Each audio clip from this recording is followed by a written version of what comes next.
नमस्कार, सत श्री अकाल, आदाब। मैं हूं अन्नू कपूर और आप सभी का स्वागत करता हूं, इस्तकबाल करता हूं आपके अपने चहेते शो में जिसका नाम है सुहाना सफर विद अन्नू कपूर, सिर्फ 92.7 बिग एफएम पर। आज के शो में जिक्र, चर्चा, गाने, तराने और अफसाने 1973 की फिल्म। तो मेहरबान कदरदान, आज चर्चा करेंगे वर्ष 1973 की। वर्ष 1973 के कुछ नगमे आपने छेड़े हैं। वर्ष 1973 की बहुत सारी इंपॉर्टेंट जो फिल्म्स थी, उनमें एक फिल्म थी फिल्म दाग, starring Rajesh Khanna, Sharmila Tagore and rakhi, directed by Yash Chopra and produced by Yash Raj films. बिल्कुल सही बात, आप बिल्कुल सही फरमा रहे हैं।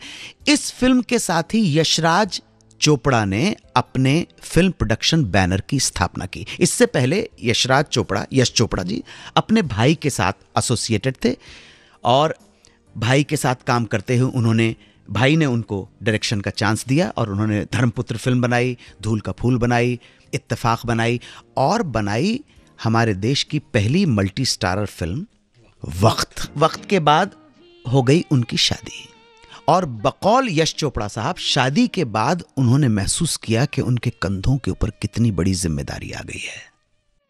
इस जिम्मेदारी का आभास होने के बाद उन्होंने सोचा कि अब पंछी को अकेला उड़ने की, अपने पंखों के दम पर उड़ने की आदत डालनी होगी, यानी कि उनको स्वावलंबी होना पड़ेगा, यानी कि उनको अपने पैरों पे खड़ा होना पड़ेगा। हमारे जो बहन भाई, हमारे जो श्रोता हैं इस कार्यक्रम को सुन रहे हैं, कि बहुत अच्छी तरह से जानते हैं कि शादी के बाद आदमी की जिम्मेदारी बढ़ जाती है, जिम्मेदारी का आभास होता है और जब जैसे ही संतान बच्चे होते हैं वो जिम्मेदारी का आभास और बढ़ जाता है और आदमी एम्बिशियस भी होने लगता है। इसी बात को लेकर शेक्सपियर ने मैकबेथ फिल्म के अंदर इस तरह की परिकल्पना की, जिसका समावेश या समापन या उसका कल्मिनेशन अकीरा कुरोसावा की फिल्म थ्रोन ऑफ ब्लड में बहुत खूबसूरती के साथ किया गया है कि लेडी मैकबेथ क्यों एम्बिशियस है, because she became pregnant. Come back to Yash Chopra.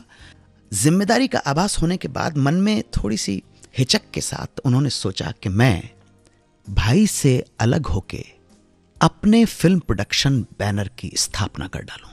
इस बात का जिक्र उन्होंने किया सन एंड सैंड के मालिक अपने दोस्त से।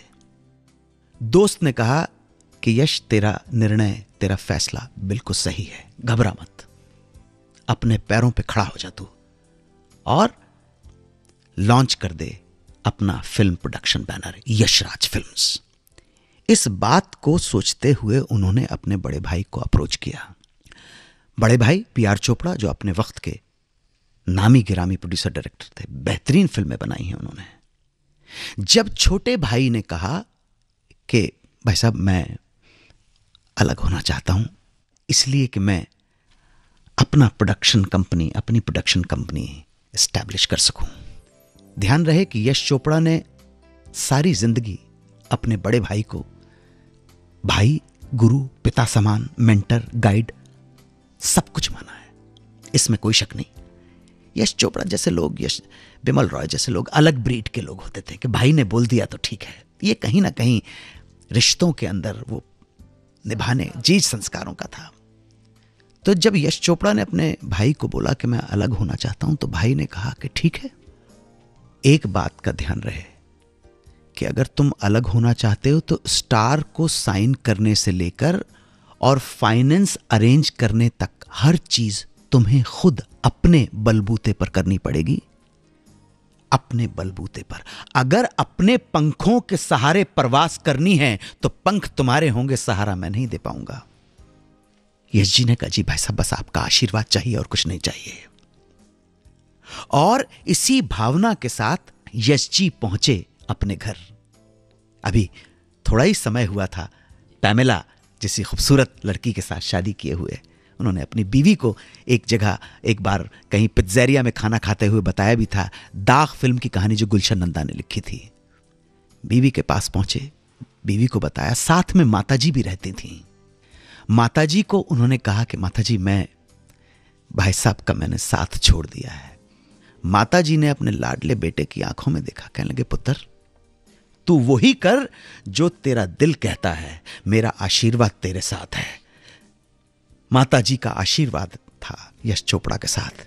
यश चोपड़ा बोले, माताजी, मैं जलंधर से जब बॉम्बे आया कि मैं फिल्मों में काम करूंगा, फिल्म का डायरेक्टर बनूंगा, तब भी आपने यही बात की थी कि जो तेरा दिल करे पुत्र वो तू कर, मेरा आशीर्वाद तेरे साथ है।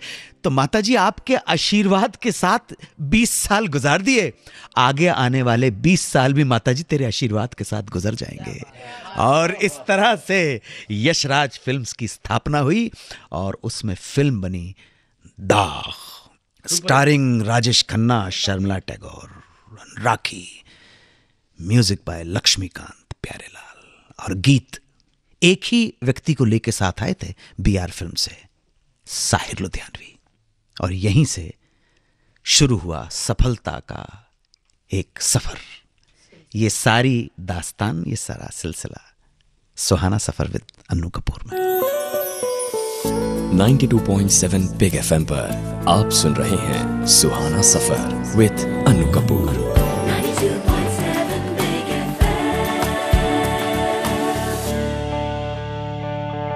चर्चा कर रहे हैं 1973 की फिल्मों की, फिल्मों के गानों की, फिल्मों के गानों से जुड़ी दास्तानों की। 1973 में ही एक फिल्म आई जिसमें एक पिता ने, जो प्रोड्यूसर डायरेक्टर थे, उन्होंने सोचा कि वो इस फिल्म में अपने बेटे को लॉन्च करेंगे। फिल्म बनी, रिलीज हुई, हिट भी हुई, परंतु वो ना हुआ जो बाप ने चाहा। क्या हुआ ये बताएंगे थोड़ी देर में। 92.7 बिग एफएम पर सुनते रहिए सुहाना सफर विद अन्नू कपूर।